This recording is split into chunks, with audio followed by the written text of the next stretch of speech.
విద్యార్థుల భవిష్యత్తును కాపాడుతుందని deputy CM Kadiyam Srihari చెప్పారు. ఎంసెట్ విషయంలో విద్యార్థులు తల్లిదండ్రులు ఆందోళన చెందాల్సిన అవసరం లేదని తెలిపారు. ఏ ఒక్కరికి అన్యాయం జరగరాదని సిఐడితో విచారణ చేయిస్తున్నామన్నారు. ఎంసెట్లో ర్యాంకులు వచ్చిన విద్యార్థులు వారి తల్లిదండ్రులు ఇవాళ వరంగల్లో కడియం శ్రీహరిని కలిశారు. తమకు అన్యాయం జరగకుండా చూడాలని విజ్ఞప్తి చేశారు.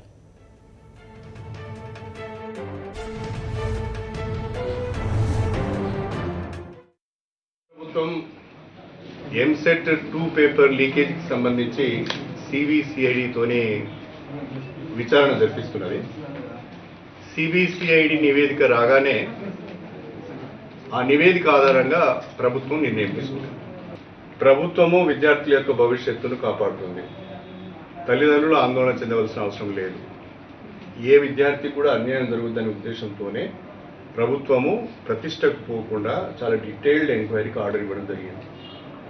తీగలాగితే డొంకంత కలిగినట్టుగా అనేక విషయాలు వెలుగులోకి వస్తున్నాయి. ఆ వివరాలు అన్నీ కూడా సిబిసిఐడి నివేదిక ప్రభుత్వానికి సమర్పించిన తర్వాత వెలుగులోకి వస్తాయి.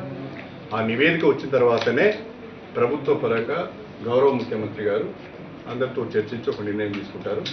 తల్లిదండ్రులు కానీ విద్యార్థులు కానీ ఆందోళన చెందవలసిన అవసరం లేదు.